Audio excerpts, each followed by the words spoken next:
Welcome to ACC TLED Updates, our monthly webcast showcasing offices and programs in the Teaching and Learning Excellence Division, or TLED as we like to call it.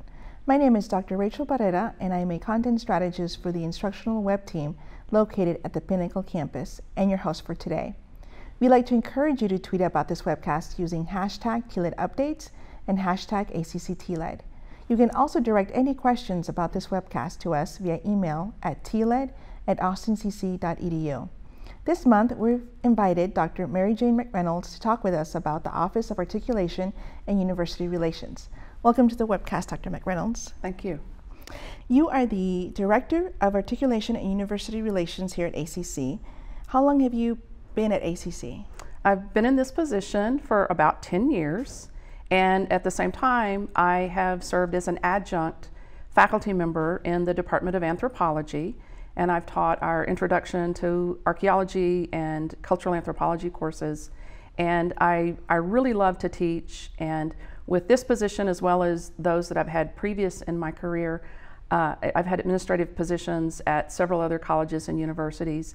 I always protect time to teach so that I can stay in touch with the students, stay connected with the students. I learn so much each time I teach a class, and it's really important to me to have the opportunity to help students succeed both in and outside of the classroom. Wonderful. So you work with establishing articulation agreements. Mm-hmm. Can you talk about what they are and why they are important to ACC and to our students? Yes. Articulation in this particular higher ed context is really a process. It's about a process of aligning courses at the community college level, courses and degree requirements with those of the university. So here at ACC, we're looking at ACC courses and our degrees and what are our learning outcomes and requirements, and matching those up with our different university partners. So the articulation agreement then is the formalization of that process. But with a lot more detail, where we are looking specifically at our ACC programs and degrees and matching them up, aligning them with university requirements and their degrees. So I would imagine that these are very helpful agreements to strengthen guided pathways for your institutions and to help our students transfer smoothly. Yes, it really is. Our articulation agreements exist. The aim of the agreement is to try to smooth out the transfer pathway, to try to reduce some of the transfer gaps.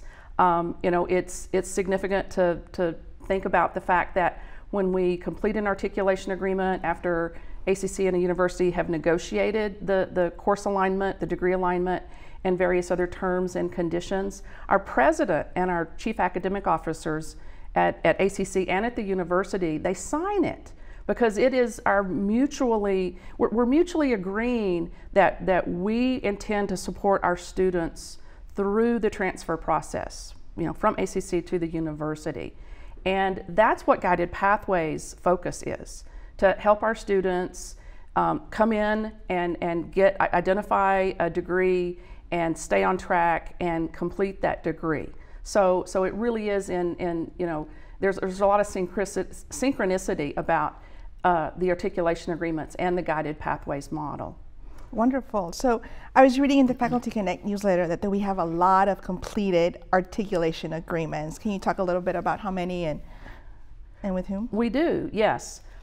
We have, probably right now about 60 partnerships with universities. So there's probably closer to 70 agreements, but with a little over 60 universities, because we have multiple agreements with quite a few universities. And that's important because with Guided Pathways, we know we have to really specify what program are we aligning with that university. So it makes sense there would be multiple agreements with universities. So yeah, we have about 60, a little over 60 university partnerships, probably closer to 70 actual agreements, and that number is rapidly growing as we work with our university partners to better align our transfer pathways. So when it comes to establishing an agreement, what does that process entail?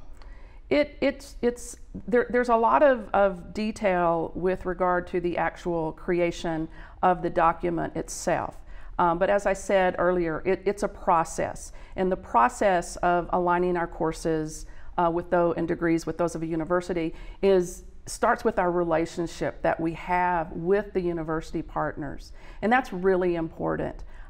It's just not just that I could pick up the phone and call my counterpart at a university, or a faculty member could do the same, but that we have worked together for the good of our students. It's really all about the students. So that we have lots of phone calls, and we have face-to-face meetings, we have lots of emails between faculty here and faculty at universities. They include me, so I can be aware of what's going on, so that's good. You know, there is a lot of work that's involved, but it really comes back to knowing that, okay, this is someone that I can work with at ACC and someone that I can work with at this university, because we want to try to lessen the transfer gap, and we want to try to, you know, learn, well, where are programs not as well aligned as what we thought they were, and that's important. The agreement itself, it includes, you know, the focus is how do our courses and our programs line up with the universities, and how are you going to count the ACC courses when the student transfer? That's kind of the heart of it. But transfer articulation agreements also include such things as, well, what is the minimum GPA that you require in your university program? What is the application fee? What kind of financial aid and support in the form of grants or scholarships you could provide our students? That's also in the articulation agreement. How long is this agreement going to last? When are we going to need to look at it again and renew it? And all of those elements, those terms and conditions, are really important to think through and be patient with that process so that we can have the best pathway possible for our students. So I also hear you're working on a San Antonio-Austin region collaborative? Mm-hmm. Yes, for about 2 years now, ACC has been participating in a new innovative effort that is region-wide instead of just Austin service area. So ACC and the Alamo Colleges District in San Antonio are working together with various universities in both cities, and right outside, because we're including such schools as Texas State and San Marcos and Southwestern University in Georgetown. So there's 18 schools, and we've all agreed to create an institution-wide guided pathways model to try to have correct course sequencing and lessen the time to complete the degree, as well as think through what would then the jump be from ACC or Alamo to a university. You know, are there courses that are not going to line up, even though you think they might? We're really trying to get to the details of a transfer plan and checking out individual courses to see if they do match up. And if they don't, then we can have a discussion as to, well, what can we do about it? So we've already hosted one, correct? Well, yes. We've had an event that is directly the outcome of our San Antonio and Austin Regional Transfer Collaborative. We had a faculty conversation event last November where we brought together some deans and department chairs and faculty members from ACC in a select number of liberal arts disciplines that have high transfer populations. So we wanted to start with them because we knew that those students are all transferring to a university.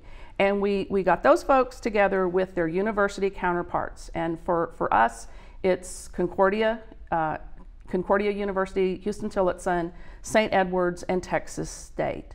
And we had, about 40 people in the room for 4 hours, and it was just a blast because people were having, one-on-one conversations, roundtable discussions, and really just that type of informal setting was key to people starting to understand, oh, wait a minute, I thought my psychology class transferred and counted toward your degree at Texas State, but maybe it doesn't in this particular instance.